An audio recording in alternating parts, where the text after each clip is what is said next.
जिनवाणीं नमस्कृत्य मातृवद्हितकारिणीं लोकस्य वर्णनं किञ्चित् क्रियतेऽत्र यथागमम्। पंच परमेष्ठी भगवान की जय। द्वादशांग जिनवाणी माता की जय। संत शिरोमणि आचार्य भगवंत एक स्वार श्री विद्यासागर जी महाराज की जय। परम पूज्य गुरुदेव मुनि पुंगव श्री एक स्वार सुधा सागर जी महाराज की जय। अढ़ाई द्वीपस्थ समस्त मुनिराजों की जय। कर्णानुयोग दीपक भाग 3 हमारा चल रहा है और इस भाग 3 में चतुर्थ अधिकार, जिसमें तिर्यक लोक का वर्णन है। असंख्यात द्वीप समुद्रों के बिल्कुल बीचों बीच में जम्बू द्वीप है। उसमें 7 क्षेत्र हैं, 6 पर्वत हैं, 14 महानदियाँ बहती हैं। विदेह क्षेत्र कहाँ है, किस प्रकार है, कर्म भूमि की रचना और भोग भूमि की रचना के बारे में हम पढ़ रहे हैं। और कल की क्लास में हमने कुभोग भूमि के बारे में विशेष रूप से जाना। अंतर्द्वीपज म्लेच्छ भी इसे कहते हैं। और लवण समुद्र में और कालोदरी समुद्र में 24 और 24, लवण समुद्र में जम्बूद्वीप की परिधि के समीपस्थ और 24 जो है वो धात्के खंड द्वीप के समीपस्थ, 48 लवण समुद्र में और इसी तरह 48 कालोदरी समुद्र में कुल 96 कुभोग भूमियाँ हैं, जिन्हें अंतर्द्वीपज म्लेच्छ भी कहते हैं। इस प्रकार वहाँ पे जो रहने वाले मनुष्य होते हैं चित्र विचित्र आकृति के होते हैं।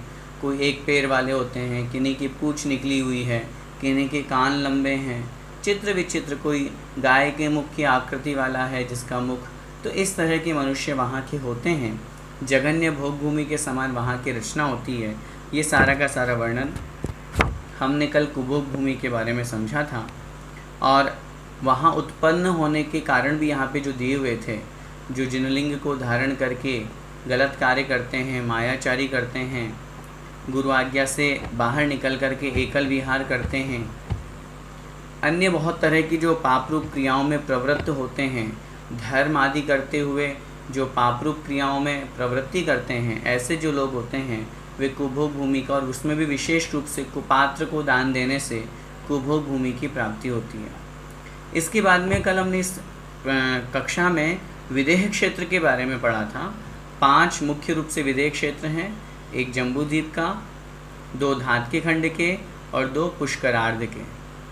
जब हम इनके और उत्तर भेद करते हैं तो जम्बूद्वीप में 2 भेद हो जाते हैं, एक पूर्व धात्की, एक पूर्व विदेह, एक पश्चिम विदेह। और भेद करेंगे तो सीता और चितोदा, इन 2 नदियों के निकलने से फिर 2 भेद हो जाते हैं। तो ऊपर की तरफ वाला जो है वो उत्तर पूर्व विदेह खंड कहलाएगा, नीचे की तरफ वाला पूर्व दिशा में पूर्व दक्षिण विदेह खंड कहलाएगा, पश्चिम दिशा की तरफ दक्षिण पश्चिम विदेह खंड और उत्तर की तरफ पश्चिम उत्तर विदेह खंड। इस तरह से 4 भेद हो जाते हैं।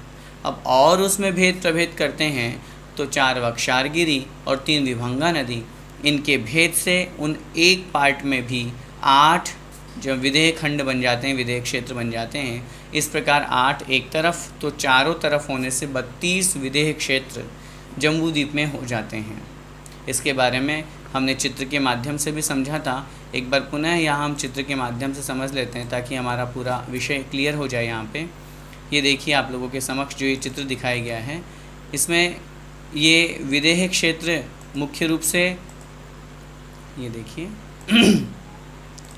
ये विदेह क्षेत्र है। इसमें एक पार्ट करेंगे तो ये पूर्व उत्तर की तरफ, तो ये जो थोड़ा सा घूम रहा है ये कहलाता है हमारा वक्षारगिरी, और ये सीधी नदी विभंगा नदी।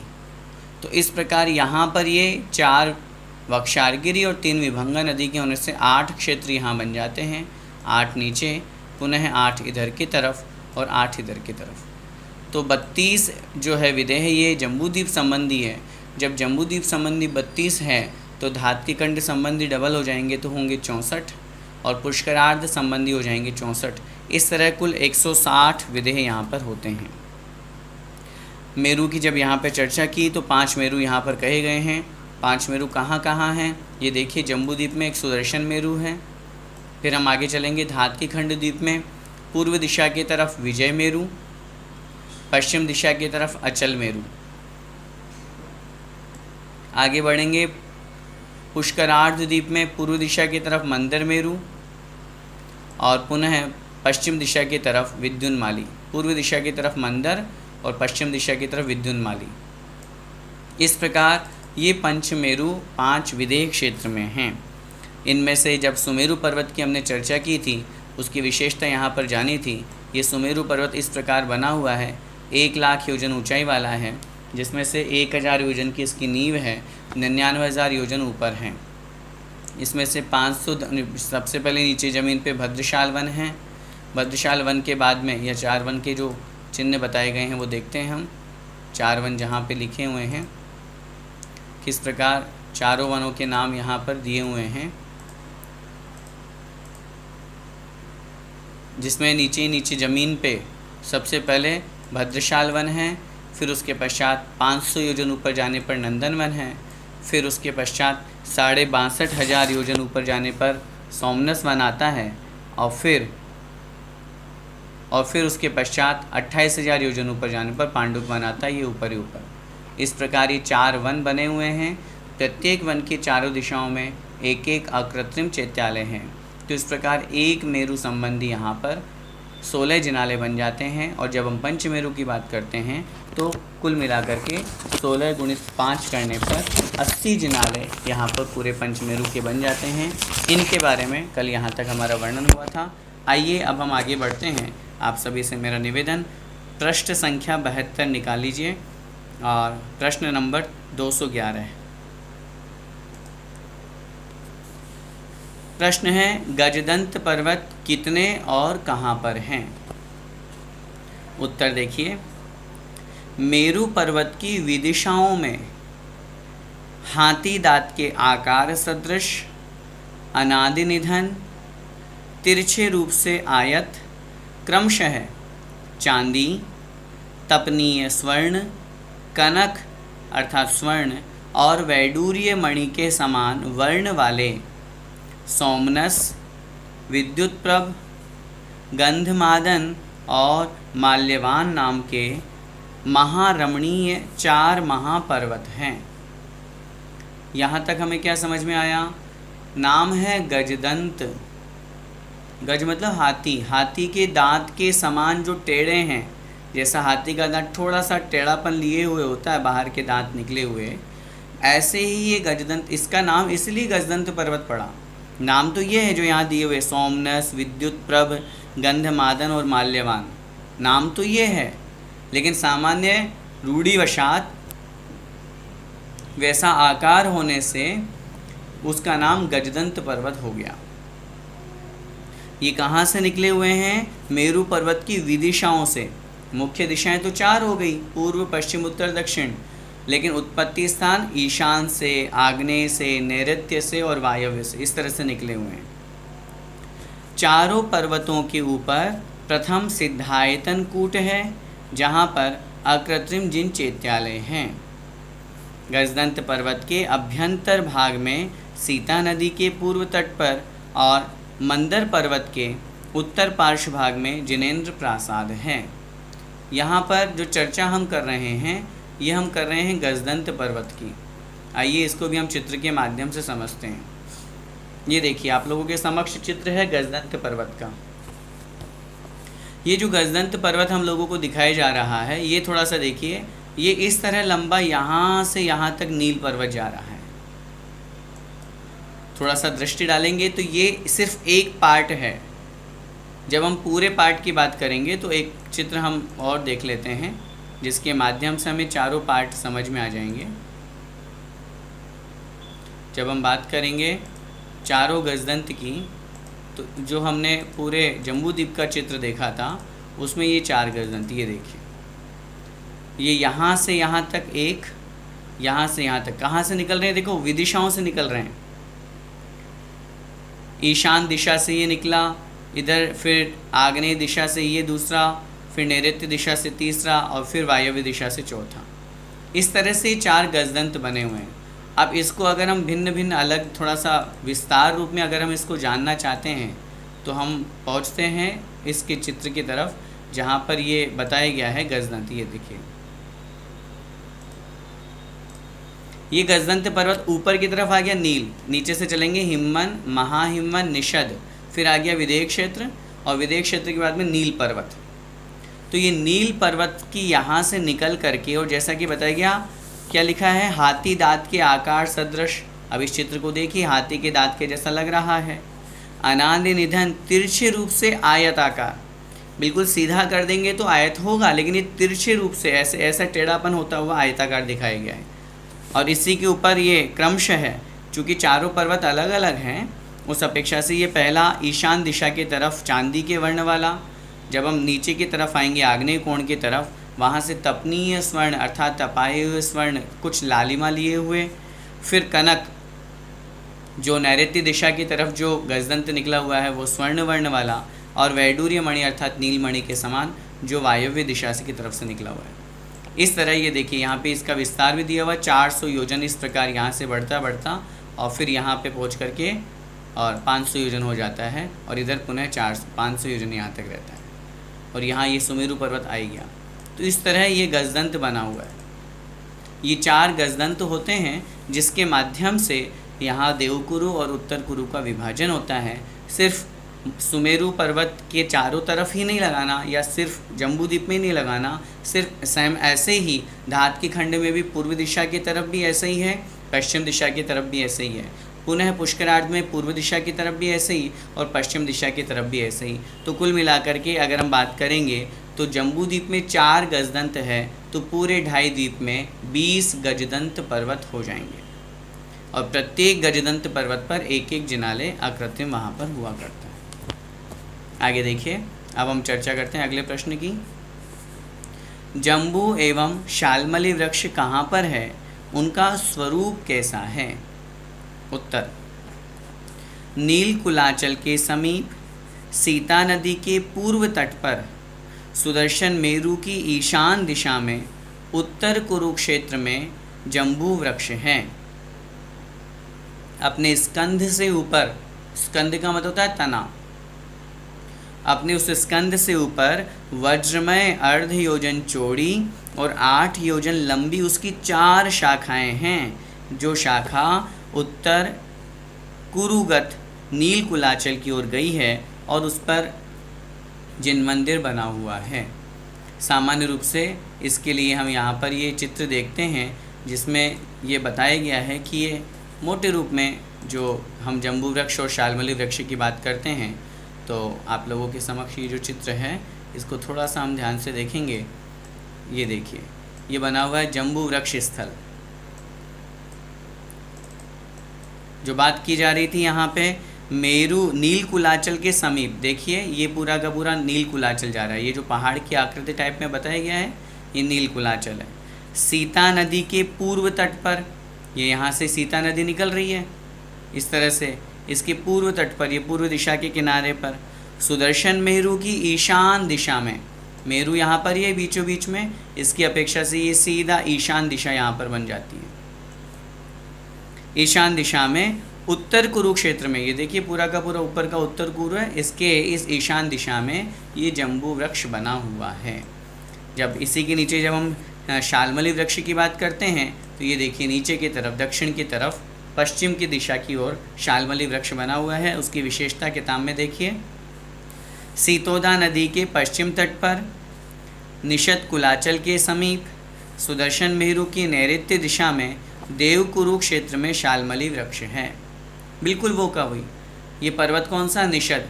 नीचे से चलेंगे तो हिमवन, महाहिमवन, निषद 3 नंबर का, और फिर उसके आगे आएगा विदेह क्षेत्र। उस विदेह क्षेत्र में ये देवकुरु के अंदर, और कहाँ की तरफ कह रहे हैं? सीतोदा नदी के पश्चिम तट पर। ये यहाँ से सीतोदा नदी निकल रही है तो इसके पश्चिम तट के किनारे पर यहाँ पर, और बिल्कुल जो देवकुरु बना हुआ है उस देवकुरु में शाल्मली वृक्ष ये बना हुआ है इस प्रकार। तो इस प्रकार ये शाल्मली वृक्ष यहाँ पर है, और जम्बू वृक्ष इसके जस्ट अपोजिट सामने की तरफ करेंगे तो पूर्व दिशा की तरफ, उत्तर दिशा की ओर ले जाते हुए कोने में, ईशान कोण में ये यहाँ पे जम्बू वृक्ष है। शाल्मली वृक्ष की दक्षिण शाखा पर जिन मंदिर हैं। अब महत्वपूर्ण बात देखिए, हमको लग रहे हैं ये एक एक वृक्ष, लेकिन जम्बू वृक्ष एवं शाल्मली वृक्ष के परिवार वृक्षों की संख्या 1,40,120, 1,40,120 है।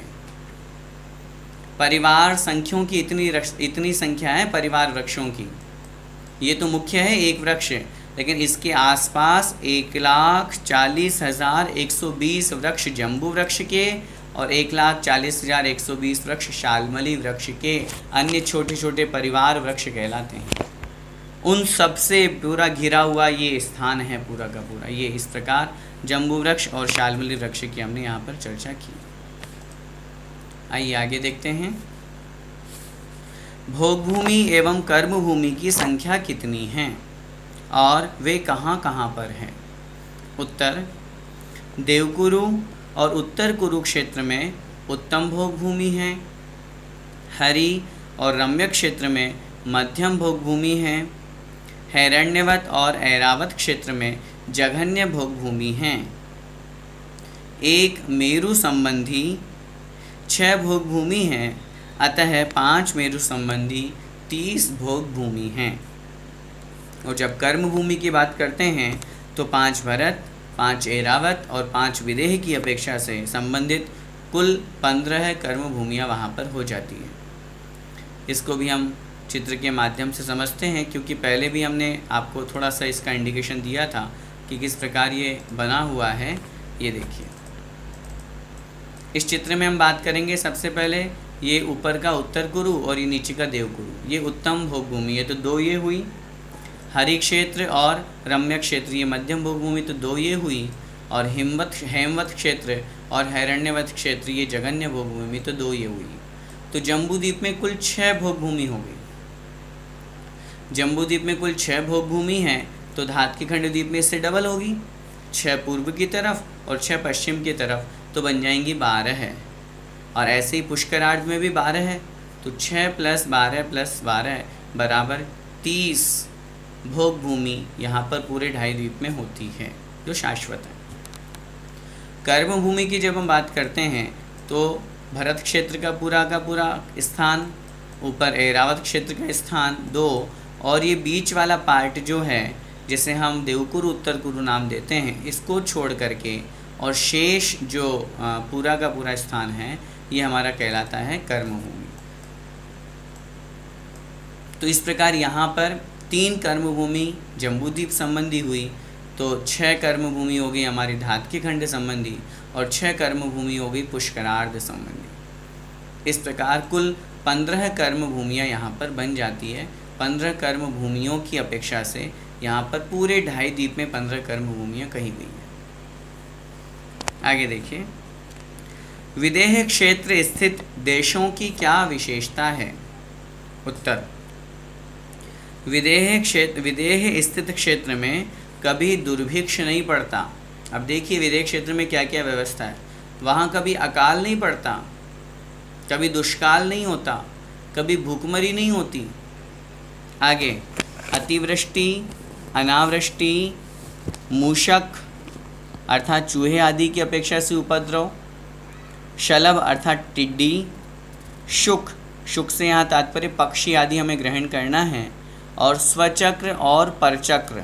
स्वचक्र का तात्पर्य होता है अपने ही वर्ग के, अपने ही समूह के लोगों के द्वारा, और परचक्र माने पर समूह अन्य लोगों के द्वारा है। लक्षण जिसका ऐसे 7 प्रकार की ईतियाँ नहीं होती। अपन बोलते हैं ना, ईति भीति व्यापे नहीं जग में, तो ईति का मतलब होता है महामारी, ईति का मतलब होता है डर, कष्ट, दुख, ये सब वहाँ इनके निमित्त से उत्पन्न नहीं होते। तथा गाय, मनुष्य आदि जिनमें अधिक मरते हैं, ऐसे मारी आदि रोग वहाँ पर नहीं होते। जैसे अभी वर्तमान में कोरोना महामारी चल रही है तो ऐसी महामारियाँ वहाँ पर नहीं होती। प्लेग है या कुष्ठ रोग है, ऐसे जो बहुत बड़े समूह को नष्ट कर देती है, चाहे वो मनुष्यों के समूह हों चाहे पशुओं के समूह हों, इस प्रकार की महामारियाँ वहाँ पर नहीं होती है। वेदेश, कुदेव, कुलिंग अर्थात जिनलिंग से भिन्न लिंग और कुमत से रहित होते हैं। वहाँ मिथ्या दृष्टि जीव तो पाए जाते हैं, लेकिन इस तरह से खोटे वेश को धारण करने वाले अन्य संप्रदाय के कुमत मानने वाले मतावलंबी नहीं पाए जाते।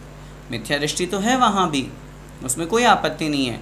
जिनेंद्र देव पे श्रद्धा नहीं करना, अन्य रूप श्रद्धान होना, जीव और शरीर को एक ही मानना, इस तरह का श्रद्धान रूप मिथ्यात्व तो है वहाँ पर, लेकिन कुदेव कुलिंग आदि को धारण करने वाले कोई वहाँ पर मंदिर आदि नहीं होते। विदेश केवल ज्ञानियों, तीर्थंकर आदि शलाका पुरुषों और रिद्धि संपन्न साधुओं से निरंतर समन्वित रहते हैं। ऐसा एक भी समय नहीं जाता कि वहाँ पर कोई शलाका पुरुष ना हो। विदेह क्षेत्र में कोई तीर्थंकर ना हो ही नहीं सकता। कोई रिद्धिधारी मुनि महाराज ना हो, कोई ना कोई तो होंगे ही होंगे। वो पूरा का पूरा जो विदेह क्षेत्र का एक पार्ट हमने पढ़ा, उसमें एक तीर्थंकर नियम से होंगे ही होंगे, नियम है। कोई ना कोई शलाका पुरुषों में एक तीर्थंकर के साथ में कोई ना कोई चक्रवर्ती, नारायण, ये सब होंगे ही होंगे। रिद्धिधारी मुनि महाराज होंगे ही होंगे। वहाँ का क्षेत्र ही ऐसा है कि वहाँ पर इनका अभाव नहीं होता है। प्रत्येक विदेह क्षेत्र में यदि पृथक पृथक एक एक तीर्थंकर, चक्रवर्ती और अर्ध चक्रवर्ती नारायण और प्रतिनारायण है हो तो उत्कृष्टता से 160 हो सकते हैं और जघन्य 20 ही होते हैं।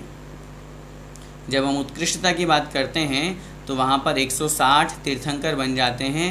वो कैसे बनते हैं जरा एक बार इसको देख लीजिए। सामान्य रूप से वैसे पहले देखा हुआ हो सकता है आपका। ये विदेह क्षेत्र में एक दिशा की तरफ 8 नगरियाँ बनी हुई है। तो जब हम मैक्सिमम की बात करेंगे, अधिकतम की बात करेंगे, तो इन 8 नगरियों में 8 तीर्थंकर, फिर नीचे की 8 नगरियों में 8 तीर्थंकर, फिर इधर की नीचे की 8 नगरियों में 8 तीर्थंकर, और फिर पश्चिम उत्तर की 8 नगरियों में 8 तीर्थंकर। इस तरह कुल 32 तीर्थंकर विदेह क्षेत्र संबंधी यहाँ पर बन जाते हैं। अब जब 32 जम्बू द्वीप के विदेह क्षेत्र संबंधी है तो धात के खंड द्वीप संबंधी कितने होंगे? डबल हो जाएंगे, 64। और जब 64 धात के खंड द्वीप संबंधी है तो पुष्करार्ध द्वीप संबंधी कितने होंगे? 64। तो इस तरह से 32 + 64 + 64 बराबर हो जाएंगे 160। मैक्सिमम 160 तीर्थंकर हो सकते हैं, इनसे ज़्यादा नहीं।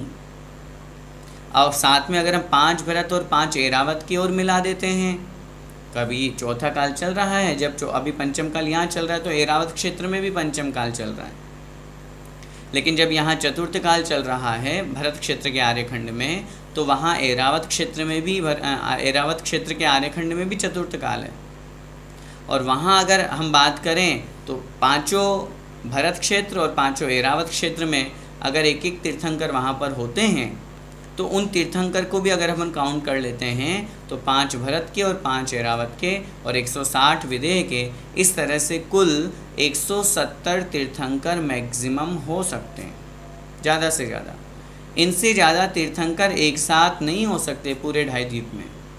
कम तो हो सकते हैं लेकिन 170 से ज़्यादा नहीं हो सकते। पूज्य आचार्य श्री कहते हैं, सुनते हैं अजितनाथ भगवान के काल में पूरे 2.5 द्वीप में उनके सहित 170 तीर्थंकर थे। जब उनसे निवेदन किया कि महाराज जी आपने ऐसा क्यों कहा, सुनते हैं, तो आचार्य श्री ने कहा शास्त्रों में ऐसा कहीं पढ़ने को नहीं मिला, लेकिन गुरु मुख से ऐसा सुनते आए हैं। जब हमने अपने गुरुजी से पूछा था तो उन्होंने भी कहा था हमने अपने गुरु से सुना है। तो कुछ चीज़ें ऐसी होती है जो गुरु मुख से परंपरा से अपने को सुनने को प्राप्त होती है। तो 170 तीर्थंकर मैक्सिमम इस प्रकार बनते हैं। जब हम बात करते हैं 20 तीर्थंकरों की मिनिमम की, मेरा निवेदन साथ में ये भी रहेगा, हम प्रतिदिन विद्यमान 20 तीर्थंकरों के अर्घ्य चढ़ाते हैं, पूजा करते हैं, वे कहाँ हैं, इसलिए इस विषय को भी ज़रा समझ लें। पूरे 5 मेरु संबंधी ये विदेह क्षेत्र हैं। उनमें सबसे पहले हम बात करेंगे जम्बू द्वीप की। जम्बू द्वीप में जब हम मिनिमम की बात करते हैं तो इन 8 नगरियों में से इस प्रथम अंतिम नगरी में सीमंदर नाम के भगवान, इन 8 नगरियों में से सामान्य रूप से ये कथन किया जाता है, इन 8 नगरियों में से किसी भी एक नगरी में एक तीर्थंकर हो सकते हैं। लेकिन जब हम अभी वर्तमान की बात कर रहे हैं सीमंदर, युगमंदर, बाहु, सुबाहु आदि 20 तीर्थंकर की, तो उस अपेक्षा से यहाँ पे कथन किया जा रहा है। तो ये पहली गली पूर्व दिशा की तरफ, और इधर से बात करेंगे तो अंतिम गली इस तरफ, यहाँ पर पहले 1 नंबर के सीमंदर नाम के भगवान हैं। दक्षिण की तरफ आ जाएंगे तो यहाँ 2 नंबर युगमंदर नाम के भगवान, मिनिमम की बात कर रहे हैं। फिर इधर 8 नगरियों में से किसी एक नगरी में हो सकते हैं, लेकिन वर्तमान में इधर बाहर की तरफ पश्चिम दिशा की तरफ ये बाहु नाम के तीर्थंकर यहाँ पर विराजमान हैं। और उत्तर की तरफ बात करेंगे तो सुबाहु नाम के, ये प्रथम गली में जहाँ मेरा कर्सर है, पॉइंटर है जहाँ पे, तो सीमंदर, युगमंदर, बाहु और सुबाहु, इस तरह से 4 तीर्थंकर जम्बू द्वीप के विदेह क्षेत्र संबंधी बनते हैं। अब जम्बू द्वीप के विदेह क्षेत्र संबंधी 4 है, तो धात के खंड में, पूर्व धात के खंड में फिर आगे के 4 होंगे, और प्रारंभ वहीं से करना ईशान कोण से ही। यहाँ पे जब हमने बात करी जयमाला जो अपन पढ़ते हैं उसमें भी आता है सीमंदर, युगमंदर, बाहु, सुबाहु, जात सुजातम, केवल ज्ञानम, सुजातम तीर्थंकर, सुजात नाम के, स्वयं प्रभु, प्रभु स्वयं प्रधानम, इस तरह से लगाते जाइए। तो 4 तीर्थंकर पूर्व धात की खंड के विदेह क्षेत्र में, और उनके आगे के 4 तीर्थंकर हो जाएंगे पश्चिम धात की खंड के विदेह क्षेत्र में। तो यहाँ से डबल हो गए 8, और ऐसे ही पुष्करार्ध में फिर आगे बढ़ेंगे तो आगे के जो 4 तीर्थंकर है 13, 14, 15, 16 ये बनेंगे हमारे पूर्व पुष्करार्ध में, और फिर 17, 18, 19, 20 ये बनेंगे हमारे पश्चिम पुष्करार्ध में, और वही अंतिम गली में लगाना है। मैं फिर निवेदन करूं, सामान्य रूप से कथन इस तरह का प्राप्त होता है, 8 नगरियों में से किसी एक नगरी में 1 तीर्थंकर तो होंगे ही होंगे। लेकिन साथ में ये भी मैं निवेदन करना चाहता हूँ, जब हम वर्तमान के विद्यमान 20 तीर्थंकरों की बात करते हैं तो सीमंदर, युगमंदर आदि जो हैं ये अंतिम गली में हैं, ऐसा शास्त्रों में कथन मिलता है। दूसरी बात, एक अपेक्षा ये भी लगाई जाती है कि ये जो 20 नाम हैं ये शाश्वत नाम हैं। 2 बातें समझिएगा यहाँ पे, या तो ये 20 नाम शाश्वत नाम हैं कि अगर सीमंदर नाम के भगवान को केवल ज्ञान प्राप्त होने के बाद में सीमंदर तीर्थंकर बन गए, अब मोक्ष को प्राप्त हो गए तो वहीं पर उनके स्थान पे सीमंदर नाम के कोई तीर्थंकर बन जाते हैं। या तो ये 20 नाम शाश्वत हैं, अथवा हमें यूँ समझना चाहिए वर्तमान में इस पंचम काल में जब अपन जी रहे हैं, जब हमारे आचार्य मुनि महाराजों के द्वारा शास्त्र लिखे गए, भगवान महावीर स्वामी की दिव्य ध्वनि में हमें ये सब सुनने को मिला, उस समय की अपेक्षा से वहाँ पर ये सीमंदर, युगमंदर आदि 20 तीर्थंकर वहाँ पर विद्यमान थे, या वर्तमान में भी हो सकते हैं। तो ये 2 दृष्टि हमको ध्यान रखनी है, क्योंकि हम नियम नहीं बनाएंगे। शास्त्रों में 20 नाम तो मिलते हैं, तो कुछ आचार्य या जब इन विषयों पे चर्चा अपन करते हैं तो वो स्पष्ट कहते हैं ये 20 नाम शाश्वत हैं। तो 20 नाम शाश्वत भी हो सकते हैं, और वर्तमान की अपेक्षा ये 20 तीर्थंकर वहाँ पर विद्यमान भी हो सकते हैं, लेकिन 20 तो होंगे ही होंगे, ये हमें नियम मान करके चलना चाहिए। तो इस प्रकार यहाँ पर जो भी हमने ये प्रश्न पढ़ा, इसमें मैक्सिमम 160 और मिनिमम 20 तीर्थंकर वहाँ पर होते हैं। आगे देखिए, जम्बू द्वीप में पर्वत, नदी एवं सरोवर आदि की कुल संख्या कितनी है? कितने पर्वत हैं, कितनी नदियाँ हैं, कितने सरोवर हैं? उत्तर, जम्बू द्वीप में 1 सुदर्शन मेरु, 6 कुलाचल, 4 यमकगिरी, 200 कांचन पर्वत, 8 दिग्गज पर्वत, 16 वक्षार पर्वत, 4 गजदंत पर्वत, 34 विजयार्ध पर्वत, 34 वृषभाचल और 4 नाभिगिरी। इस प्रकार कुल 311 पर्वत हैं, और साथ में ही 17,92,090 कुल नदियां हैं एवं 26 सरोवर हैं। अब आइए इसको हम थोड़ा सा चित्र के माध्यम से यहाँ पर समझते हैं एक एक विषय को। सबसे पहले सुदर्शन मेरु 1, ये आप सभी लोगों को दिखाई दे रहा है ब्लू कलर का, ये सुमेरु पर्वत 1 हुआ।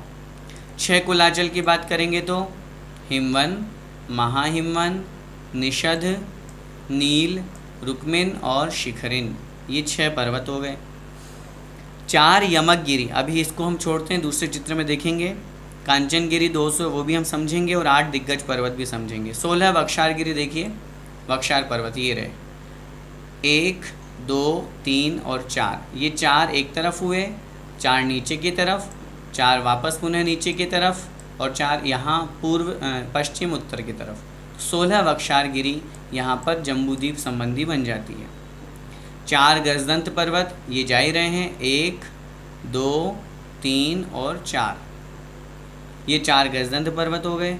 34 विजयार्ध, आपसे निवेदन किया था एक क्षेत्र में, उस विदेह क्षेत्र के एक खंड में इस तरह एक विजयार्ध है, तो यहाँ कुल हो गए 32 खंड बने हुए ना, ये 1 2 3 4 5 6 7 8 नगरी जिनको हम कहते हैं, प्रत्येक में विजयार्ध पर्वत है। तो ये विजयार्ध पर्वत एक, इधर 8 फिर 8 फिर 8 8 32, तो यहाँ हो गए। एक विजयार्ध पर्वत ऐरावत क्षेत्र संबंधी हो गया और एक विजयार्ध पर्वत हो गया भरत क्षेत्र संबंधी। तो जम्बूद्वीप में कुल विजयार्ध पर्वत कितने हुए? जम्बूद्वीप में विजयार्ध पर्वत हुए 34।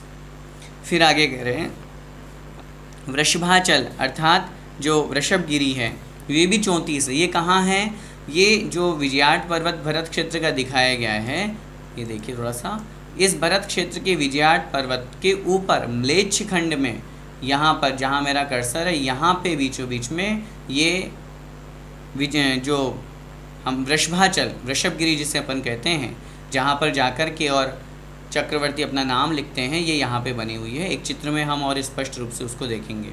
तो विजयार्ध के जस्ट ऊपर की तरफ वक्षारगिरी बनी हुई है। ऐसे ही हम बात करेंगे तो ऐरावत क्षेत्र में इस विजयार्ध के यहाँ ऊपर की तरफ म्लेच्छ खंड की तरफ एक वक्षारगिरी यहाँ बनी हुई है। तो दो भरत और ऐरावत संबंधी हुई। तो ऐसे ही जहाँ जहाँ यहाँ विदेह क्षेत्र में भी एक एक वक्षारगिरी है, सॉरी एक एक विजयार्ध पर्वत है, एक बिल्कुल बीचों बीच में यहाँ पे। तो इस विजयार्ध पर्वत के जस्ट ऊपर म्लेच्छ खंड की तरफ, क्योंकि विजयार्ध पर्वत के जाने से इस एक नगरी के भी 6 भाग हो जाते हैं दो नदियों की ओर निकलने से। तो उसमें भी जहाँ हमारे ये पर्वत बना हुआ, विजयार्ध पर्वत बना हुआ, उसके जस्ट ऊपर म्लेच्छ खंड की तरफ ये वक्षारगिरी बनी हुई है। तो 32 वक्षारगिरी विदेह क्षेत्र संबंधी, 32 वृषभाचल पर्वत वृषभगिरी जो हो गई ये विदेह क्षेत्र संबंधी, एक भरत और एक ऐरावत संबंधी, इस तरह से 34 वक्षारगिरी यहाँ पर बनती है।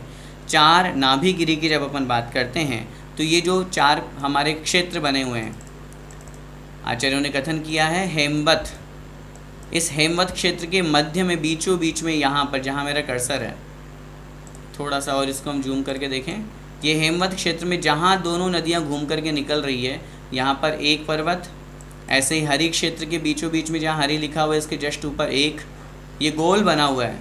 तो 2 यमकगिरी यहाँ हुई, नाभिगिरी, यमकगिरी नाभिगिरी, और एक रम्य क्षेत्र के यहाँ पर और एक हिरण्यवत क्षेत्र के यहाँ पर। इस प्रकार 4 नाभिगिरी ये बनी हुई है।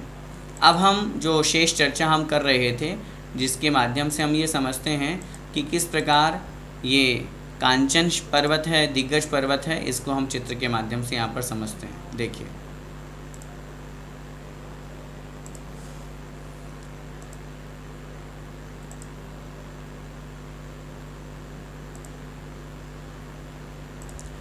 ये आप लोगों के समक्ष जो चित्र दिखाया जा रहा है, इसको थोड़ा सा बड़ा ध्यान से देखेंगे। प्रश्न में देखिए, सबसे पहले हम यहाँ चर्चा करेंगे जम्बूद्वीप में एक सुमेरु पर्वत हमें समझ में आ गया, ये बिल्कुल बीचों बीच में सुमेरु लिखा हुआ है। 6 कुलाचल हम पढ़ के आ चुके हैं। अब हम बात करते हैं 4 यमकगिरी की। तो ये यमकगिरी कहाँ पर बनी हुई है? यमकगिरी विदेह क्षेत्र में जो निषद और नील पर्वत है, ये नीचे से हम बात करेंगे निषद पर्वत। ये देखिए आप लोगों को दिख रहा है, ये बिल्कुल नीचे की तरफ ये निषद पर्वत गया हुआ है। इस निषद पर्वत के दोनों तरफ जहाँ ये सीतोदा नदी निकल रही है, जहाँ पे देखिए ये लिखा हुआ यमक गोल, बिल्कुल ये और ये, तो 2 यमकगिरी यहाँ पर है। और ऊपर की जब हम बात करेंगे सेम ऐसे ही इधर जब हम बात करेंगे नील पर्वत की, तो इस नील पर्वत के भी सीता नदी का जहाँ उद्भव हो रहा है, यहाँ से 2 ये यमकगिरी बनी हुई है गोल गोल। तो हमने जो यहाँ चर्चा की 4 यमकगिरी, वो यहाँ पर 4 यमकगिरी बनी हुई है।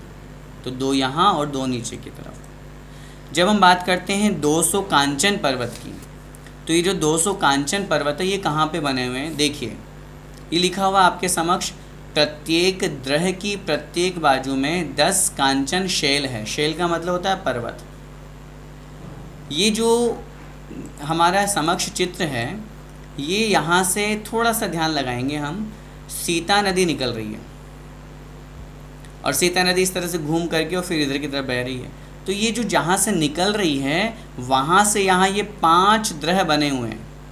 द्रह मतलब तालाब, जो इस नदी से काफ़ी गुना बड़े हैं। आचार्यों ने कथन किया है इस नदी के जो चौड़ाई जिससे ये बह रही है उससे कुछ बड़ी है। यहाँ पे दिया भी है पूरा का पूरा, इनका वापियों का विस्तार दिया हुआ है, बावड़ियों का, द्रह तालाब का। तो इसमें लिखा हुआ प्रत्येक द्रह के प्रत्येक बाजू में 10 कांचन पर्वत। तो 1 2 3 4 5, तो 10 की अपेक्षा से बात करेंगे तो यहाँ 10 बने हुए हैं, डॉट में 3 दिखाए गए हैं, एक लक्षण मात्र है, सिंबल मात्र है यहाँ पे।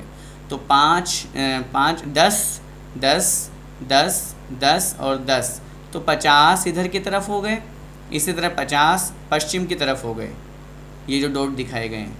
तो प्रत्येक द्रह में प्रत्येक बाजू में 10, तो इधर हो गए कुल 100, 50 पूर्व की तरफ और 50 पश्चिम की तरफ। और यही रचना हम जब नीचे की तरफ से पढ़ते हैं जहाँ से सीतोदा नदी निकल रही है, तो पुनः यहाँ पर भी देखिए 5 द्रह बने हुए हैं, 1 2 3 4 5। इस तरह से प्रत्येक में प्रत्येक दिशा की तरफ 10 10 10 10 और 10, तो 50 इधर और 50 इधर, तो 100 कांचन पर्वत नीचे की तरफ सीतोदा नदी के द्रह के समीपस्थ और 100 कांचन पर्वत सीता नदी के निकलते ही। और ये निश्चित रूप से इन्हीं में है, देवकुरु उत्तर कुरु में ही इनकी रचना है। जैसा कि आपके समक्ष दिख रहा है चित्र में, देवकुरु उत्तर कुरु में ही इनकी रचना बनी हुई है, ये देखिए। तो इस तरह ये कुल बन जाते हैं हमारे 200 कांचन पर्वत, जो स्वर्ण वर्ण की आभा वाले हैं। अब हम आगे बात करते हैं 8 दिग्गज पर्वतों की। ये कहाँ पे बने हुए हैं, इसको भी ज़रा थोड़ा सा हम देखें। ये देखिए, आप लोगों को दिख रहे होंगे, ये दिग्गज पर्वत। ये यहाँ से जब हम बात करते हैं तो ये देखिए, थोड़ा सा और हम इसको जूम कर लेते हैं चित्र को।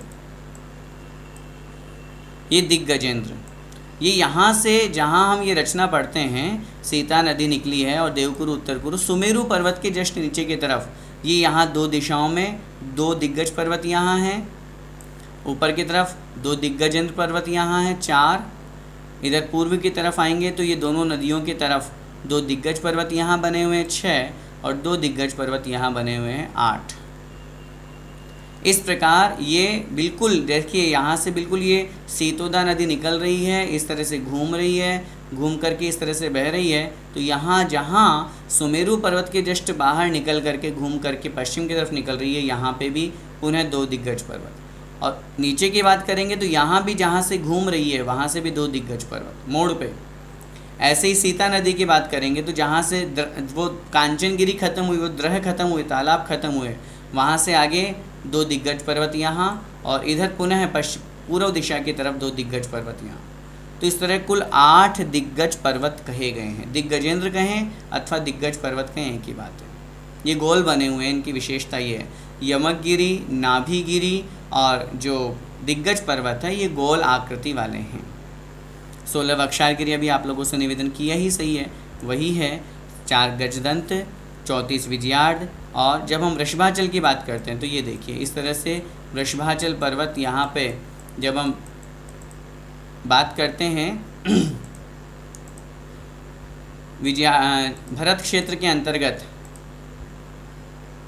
जो जम्बूद्वीप में भरत क्षेत्र है, उस भरत क्षेत्र में जो विजयार्ड पर्वत है, उस विजयार्ड पर्वत के ऊपर ही ऊपर की दिशा की तरफ यहाँ पर ये हमारा बना हुआ है, जिसका नाम है वृषभगिरी या वृषभाचल पर्वत।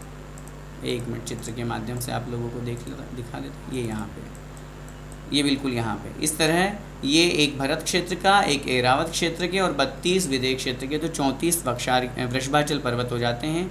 4 नाभिगिरी हेमवत क्षेत्र में, हरि क्षेत्र में, रम्य क्षेत्र में और हिरण्यवत क्षेत्र में हैं। इस प्रकार 311 है यहाँ पर कुल पर्वत कहे गए हैं। आइए आगे बढ़ते हैं। वक्षार पर्वत कितने और कहाँ कहाँ पर हैं? उत्तर देखिए, जम्बू द्वीप में एक मेरु संबंधी 16 वक्षारगिरी है और 16 वक्षार पर्वत हैं। मेरु पर्वत के पूर्व पश्चिम भागों में पूर्व विदेह और अपर विदेह है। थोड़ा सा समझते जाइए, चित्र भी सामने ही है। जम्बू द्वीप के पूर्व और पश्चिम में पूर्व विदेह और अपर विदेह या पश्चिम विदेह हैं। पूर्व विदेह के मध्य से सीता नदी और अपर विदेह के मध्य से सीतोदा नदी निकलती है। ये देखिए, चित्र भी आपके समक्ष है। इन नदियों के दक्षिण तटों के द्वारा 4 क्षेत्र बन गए हैं। जब हम बात करेंगे तो 1, 2, 3 और 4, ये 4 क्षेत्र यहाँ पर बन गए और इन्हीं एक एक क्षेत्र में 8 विदेह देश हैं।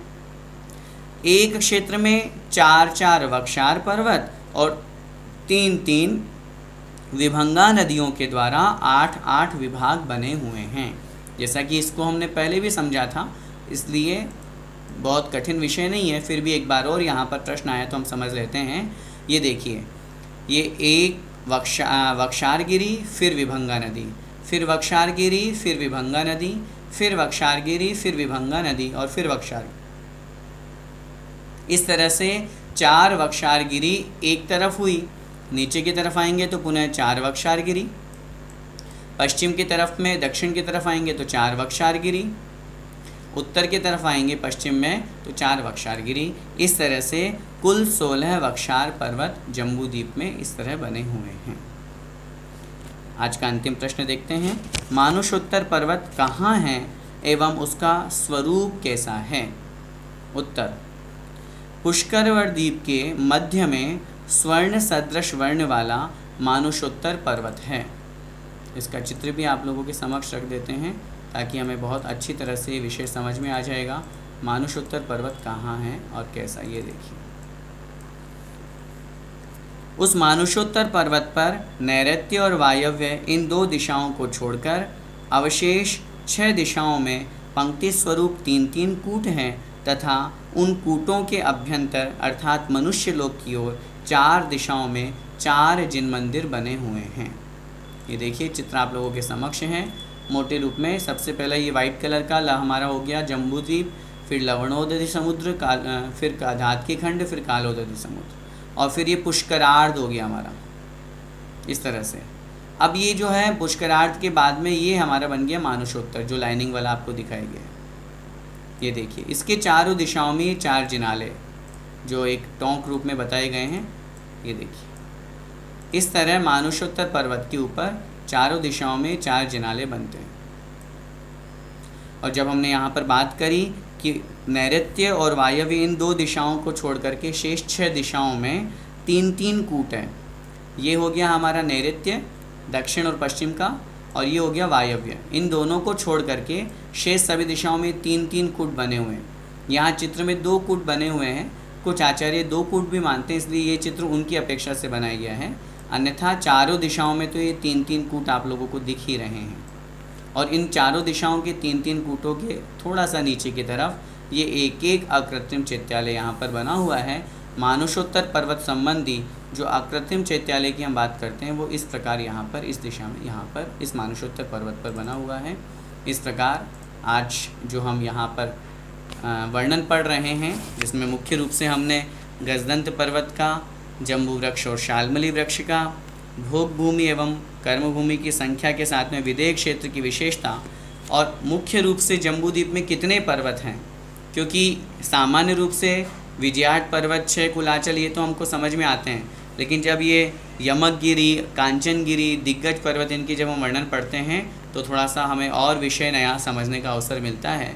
मेरा आप लोगों से निवेदन है, अभी तो हम ये जो पढ़ रहे हैं ये सार पढ़ रहे हैं, संक्षेप पढ़ रहे हैं। जब ये कक्षा आदरणीय बड़े पंडित जी ने प्रारंभ की थी तो हम लोगों को बताया था कि ये तो सार है, त्रिलोक सार, तिलोई पंडिती, राजवार्तिक आदि। और अगर किन्हीं भैया जिज्ञासु की बहुत अच्छी जिज्ञासा है, जानना चाहते हैं, बहुत अच्छे भाव हैं, स्वाध्याय की तरफ रुचि है, तो उनको ज़रूर तिलोई पंडिती, त्रिलोक सार आदि ग्रंथ पढ़ना चाहिए। उनमें बहुत अच्छा डिस्क्रिप्शन के साथ में इनका वर्णन दिया हुआ है।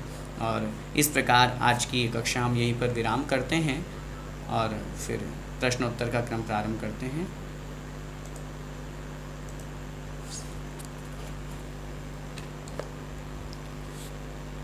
पुनः मेरा निवेदन, एक महानुभाव एक ही प्रश्न करेंगे। नीरज जी जैन।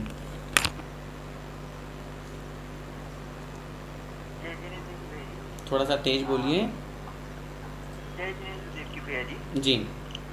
आज का मेरा जो प्रश्न है वो था तो कल, पर मैं आज कर पा रहा हूँ, तो कल मेरा नंबर नहीं आ पाया था। भोग भूमि में जो भी जीव होते हैं, स्त्रियंश हो या मनुष्य हो, दोनों ही शायद युगल में पैदा होते हैं, युगल में ही होते हैं जी। ऐसा आप बताया था। प्रश्न ये है कि भैया जी, इन लोगों को जो सम्यक दर्शन की उत्पत्ति बताई गई है वो किस माध्यम से बताई गई? कि जिन मंदिर धर्म की व्यवस्था वहाँ नहीं है, मतलब जिन मंदिर नहीं है, देवों जो पर्वत आदि होते हैं विदेश क्षेत्र में या अन्य क्षेत्रों में, उनके दर्शन करने देव लोग आते होंगे, तो क्या उनके माध्यम से उनको धर्म श्रवण मिलता है या मुनि महाराज वगैरह? बहुत अच्छा आपने प्रश्न किया नीरज भैया, समझ गया मैं। सम्यक दर्शन की उत्पत्ति के निमित्त आप पूछ रहे हैं। आचार्यों ने भोग भूमि में सम्यक दर्शन की उत्पत्ति के निमित्तों में जाति स्मरण भी एक निमित्त बताया है, साथ में ही धर्मोपदेश भी निमित्त बताया। जब ये प्रश्न किया गया कि धर्मोपदेश वहाँ कैसे होगा, जिन बिंब दर्शन तो है नहीं है, क्योंकि वहाँ जिन मंदिर तो है नहीं है, तो वहाँ उन्होंने कथन किया मुनि महाराजों के द्वारा किन्हीं जीव को संबोधित करने की अपेक्षा से, अथवा देवों के द्वारा पूर्व भाव के कारण से स्नेहवशात अथवा रागवशात धर्म प्रभावनार्थ किसी अन्य निमित्त से अगर वहाँ पर वो देव पहुँच करके धर्म का उपदेश देते हैं, तो उस निमित्त से भोग भूमि में भी सम्यक दर्शन की उत्पत्ति संभव है। अच्छा, तो वो इकट्ठे तो हो नहीं पाते, एक युगल कभी दूसरे युगल से कभी नहीं मिल पाता है, तो आपस में कोई धर्म चर्चा तो होती नहीं होगी? नहीं होती, मैं कह रहा हूँ ना, वहाँ धर्म चर्चा का कोई काम ही नहीं है, स्वाध्याय नहीं होता, धर्म चर्चा नहीं होती, वो आपस युगल ही आपस में रहते हैं, उनसे आपस में और किन्हीं अन्य से नहीं मिलते वो।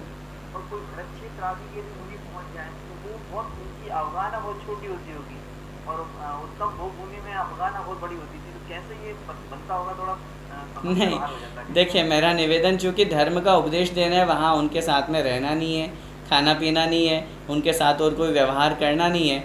मुनि महाराज कोई पहुँच रहे हैं तो वहाँ उपदेश देने के निमित्त से पहुँच रहे हैं, तो उसमें कोई आपत्ति नहीं है। अब चूँकि कुछ बातें अपन को लगता भी है भी अवगाहना की अपेक्षा से या कैसे क्या व्यवस्था होती होगी, लेकिन ये ऐसा नहीं हो सकता। हाँ, अगर कोई रिद्धिधारी मुनि महाराज हैं तो अपनी रिद्धि के माध्यम से अपने शरीर को बड़ा भी कर सकते हैं, विक्रिय रिद्धि उनके पास में, तो वो कोई आपत्ति नहीं। बहुत अच्छा लगा आपका स्वाध्याय, बहुत अच्छा लगा। वर्षा जी जैन।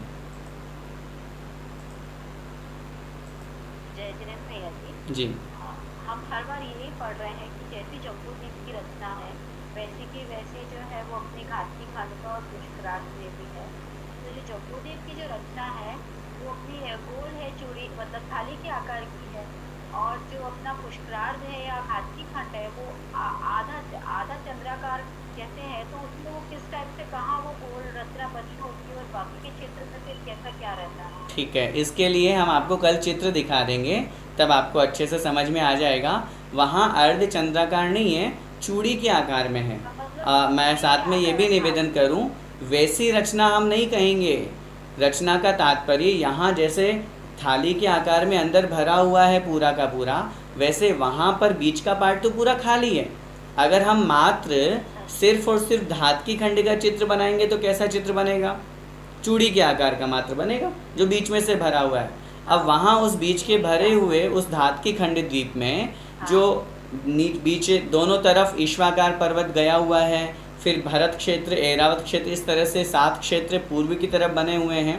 तो इसका चित्र हम आपको कल की कक्षा में बता देंगे, तो आपको ये समझ में, रचना दुगनी है लेकिन सेम एज इट इज जैसे यहाँ है वैसी रचना नहीं है। 6 पर्वत है तो वहाँ 12 पर्वत होंगे, यहाँ 1 मेरू पर्वत है तो वहाँ 2 मेरू होंगे, ये डबल रचना है। लेकिन रचना कैसी है वो अपन कल के चित्र के माध्यम से आपको समझा दिया जाएगा। पूरे गोल जम्बूद्वीप जैसी रचना नहीं है, मतलब थाली के आकार की, गोल रूप में नहीं है चूड़ी के आकार में, लेकिन 7 क्षेत्र की जगह 14 क्षेत्र होंगे, 6 पर्वत की जगह 12 पर्वत होंगे, 14 नदियों की जगह 28 नदियाँ होंगी, इस तरह की रचना है। चूड़ी के आकार की जो अपनी स्पेस है उसी स्पेस में गोल एक शेप होगा जम्बूद्वीप। हाँ जी, धात के खंड द्वीप का, जैसे ये मेरा हाथ जा रहा है ना, इस तरह से पूरा गोल शेप लगाइए। हाँ, तो उसमें गोल जो उसी से एक गोल सर्कल टाइप हम कह सकते हैं कि वो जम्बूद्वीप का शेप। उसी में से होगा। मैं आपको एक बार छोटा सा ये चित्र देखिए ज़रा। अब ये थोड़ी सी देर के लिए ये समझ लीजिए, ये जो कालोदरी समुद्र है या फिर ये जो है दिखाई दे रहा है अपन को, तो अकेला अगर अपन बीच का और आगे पीछे का सब पार्ट हटा देंगे तो ये बीच बीच का जैसे बना हुआ है ना, ये देखिए आभ्यंतर पुष्कराल लिखा हुआ ना यहाँ, जी तो ये बीच का पार्ट अकेला अगर हम ये कालोदरी वाला भी हटा देंगे और ये मानुषोत्तर भी हटा देंगे तो ये एक पहिया टाइप में दिखेगा अपन को, हाँ चक्र रूप में।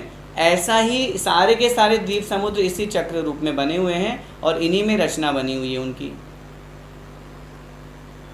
एक चक्र रूप में तो है, तो जो वो रचना बनी है वो जम्बूद्वीप जैसी है क्या? ये बोली चक्र रूप में, तो ये तो मुझे समझ में आ रहा है। मेरा निवेदन, जम्बूद्वीप जैसी नहीं होगी क्योंकि जम्बूद्वीप तो थाली के आकार का है ना, बीच में से पूरा भरा हुआ है, फ्लैट है, हाँ तो इसलिए वहाँ की रचना तो एक थाली आपके सामने होगी, उस पे आप 7 पर्वत 6 पर्वत बनाओगे तो कैसे बनेंगे। और एक चूड़ी में आपको दूँ, एक पहिया या चक्र कोई बड़ा सा चौड़ा जिसका आकृति है वो मैं आपको दूँ और फिर मैं आपको कहूँ इसमें 6 लाइनें बनाओ, तो वो कैसे बनेंगी? दोनों में डिफरेंस होगा। भैया जी, जो घाट की खंड है वो जम्बूद्वीप से थोड़े विस्तार वाला है ना, तो उसमें तो उतनी स्पेस होगी कि वो जम्बूद्वीप के बराबर का एरिया कवर कर सके उसकी शेप। जम्बूद्वीप के बराबर का एरिया कवर नहीं होगा। जम्बूद्वीप तो 1 लाख योजन विस्तार वाला है, धात की खंड तो 4 लाख योजन विस्तार वाला है। हाँ हाँ मैं आपसे फिर निवेदन करूं, सिर्फ रचना दुगनी है, लंबाई चौड़ाई गहराई ये दुगनी नहीं है। जी सिर्फ रचना में क्या कहा, यहाँ 1 मेरू है तो वहाँ 2 मेरू समझना, यहाँ 6 पर्वत है तो वहाँ 12, इस तरह से रचना दुगनी है। बाकी वहाँ का विस्तार अलग विस्तार है। कोई पिक्चर हो तो भैया जी प्लीज शेयर करिए। है जी? कोई इसकी पिक्चर हो। हाँ, कल दिखा देंगे। शेयर करिए। ढाई द्वीप का नक्शा है, कल आपको दिखा देंगे जी। सरोज देवी जी।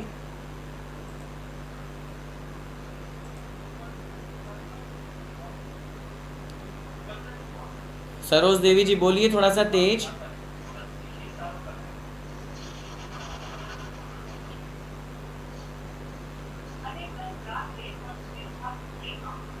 आपकी आवाज नहीं आ रही है।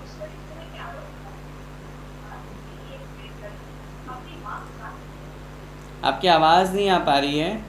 RK जी शाह, जय जिनेंद्र भैया जी। थोड़ा सा तेज बोलिए। जय जिनेंद्र भैया जी। जी भैया जी, आपने वो जो कल बताया ना कि 4 जो मेरू पर्वत है वो 85,000 योजन वाले हैं, लेकिन इसमें जो लिखा ना 210 क्वेश्चन नंबर में, उसमें लिखा है कि 1000 द्वीप सहित 84,000 योजन।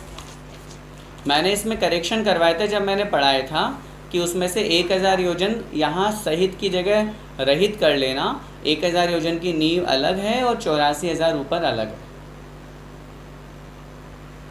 और वो जो 4 मेरू पर्वत है उसके ऊपर तो कोई तीर्थंकर बालक का अभिषेक नहीं होता होगा ना? नहीं, वहाँ चारों मेरू, सुदर्शन मेरू पर, सुदर्शन मेरू के ऊपर ही नहीं, सुदर्शन में भरत क्षेत्र के सुनिए, भरत क्षेत्र संबंधी तीर्थंकरों का अभिषेक सुदर्शन मेरू के ऊपर होता है। पूर्व विदेह संबंधी वहाँ भी तो 4 क्षेत्र बनेंगे ना। पूर्व विदेह में भरत क्षेत्र, पूर्व विदेह में ऐरावत क्षेत्र, पूर्व विदेह में भी पूर्व विदेह और पश्चिम विदेह धात के खंड में। हाँ। तो वहाँ के तीर्थंकरों का अभिषेक विजय मेरू पर होगा। अच्छा। फिर धात के खंड में पश्चिम की तरफ जो भरत, ऐरावत और वहाँ का जो बना हुआ है वहाँ के इस तरह से होगा। 5 मेरू में जहाँ जहाँ क्षेत्र संबंधी तीर्थंकर है उनका अभिषेक वहाँ होता है। जय जी। जय श्री जी जैन।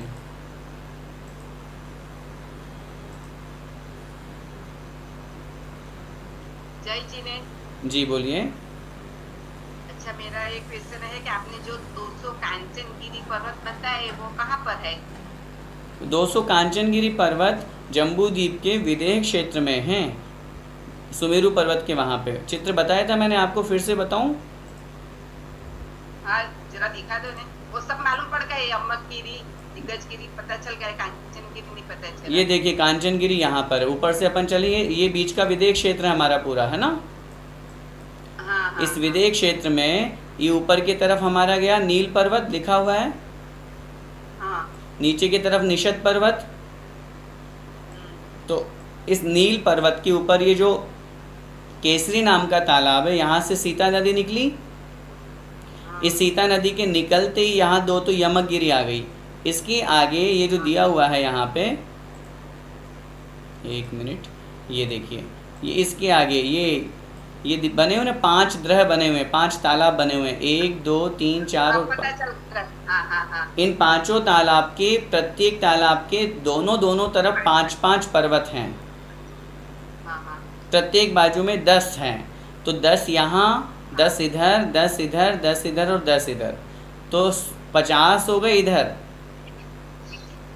ये जो छोटे छोटे निशान बने हुए ना, डॉट, हाँ। तो मोटे रूप में ये समझिए ये 10-10 बने हुए हैं। तो 10 इधर हो गए तो 50 इधर और 50 इधर, ही हो गए 100। हाँ। ऐसे ही नीचे की तरफ आ जाइए, तिगिंच तालाब से जो सीतोदा नदी निकल रही है, यहाँ पे भी 5 हृद बने हुए, 5 तालाब, इसके भी पूर्व की तरफ 50 और पश्चिम की तरफ 50, इस तरह से 100। तो 100 पर्वत यहाँ और 100 पर्वत यहाँ, इस तरह 200 कांचनगिरी है। पता चल गया यहाँ। जी, जय जी नहीं। जय जिनेन्द्र। नितिन जी,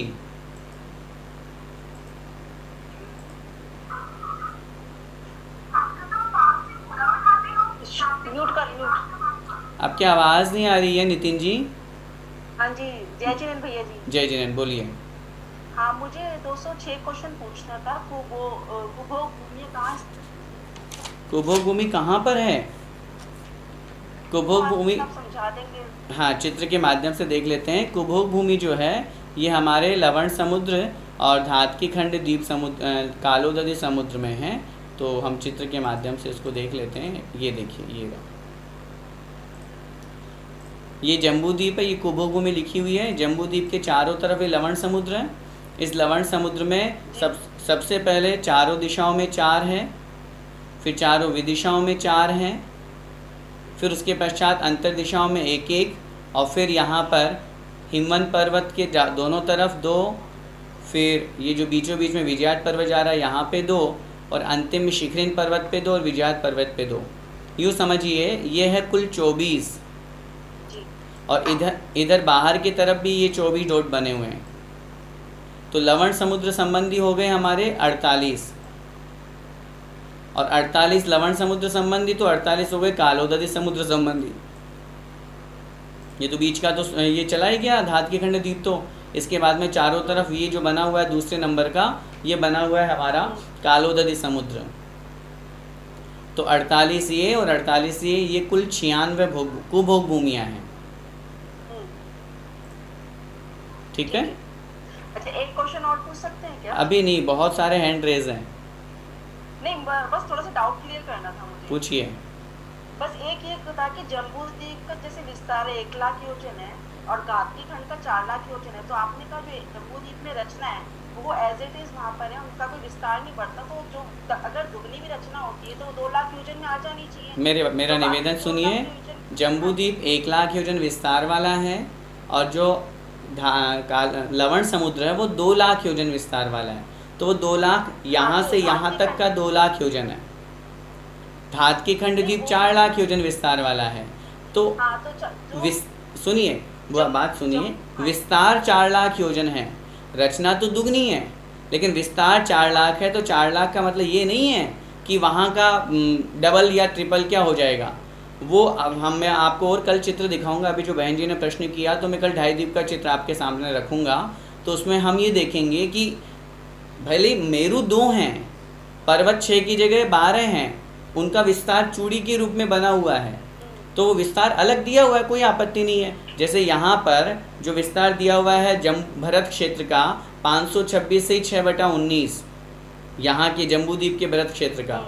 तो अब वहाँ के भरत क्षेत्र का विस्तार जानने के लिए हमें कुछ और विशेष ग्रंथ पढ़ने पड़ेंगे, क्योंकि अपन अभी जम्बू द्वीप के भरत क्षेत्र में रहते हैं, इसलिए अपन अपने विशेष अपने मतलब की बातें जान लिए। अब धातकी खंड में रहते हैं तो धातकी खंड का विशेष रूप से जानते हैं, लेकिन फिर भी और भी विशेष जानने के लिए हमें अन्य ग्रंथ देख लेना चाहिए, उसमें कोई आपत्ति नहीं। ठीक है, धन्यवाद भैया जी। आज का अंतिम प्रश्न रुचि जी जैन। गजानन भैया जी, जी आपने जो 15 कर्म भूमियों के बारे में बताया था, तो वो विस्तार से क्या 170 हो जाती है? नहीं अगर विस्तार करें उनका नहीं। तो 170 जब तीर्थंकर होते हैं तब कर्म भूमियाँ कितनी होती है? हाँ, तो अगर अपन एक भेद अपेक्षा से चर्चा करेंगे तो विदेह क्षेत्र को 160 भागों में टुकड़े कर दिए तो मान सकते हैं एक अपेक्षा से 170 कर्म भूमि, लेकिन मुख्य रूप से तो 15 ही होंगी। विदेह क्षेत्र तो एक ही है ना होने में, तो वो तो उसमें जब हम डिवीज़न कर देते हैं तो 32 विदेह क्षेत्र जम्बूद्वीप संबंधी हो गए, तो उस अपेक्षा से आगे बढ़ते डबल होने से वहाँ पर 170 बन जाते हैं। तो एक तो 32 तो विदेह क्षेत्र की हो गई, तो ये 160 हो गई, और 5 भारत की और 5 ऐरावत की, तो 170। जी इसी तरह से 170 लगाया जाता है। धन्यवाद भैया जी, जय जगन्नाथ। आइए, बस आज के लिए इतना ही। बोले द्वादशांग जिनवाणी माता की जय। संत शिरोमणि आचार्य भगवंत 108 श्री विद्यासागर जी महाराज की जय। परम पूज्य गुरुदेव मुनि पुंगव श्री 108 सुधा सागर जी महाराज की जय। अढ़ाई दीपस्थ समस्त मुनिराजों की जय। सभी को सादर जय जिनेन्द्र।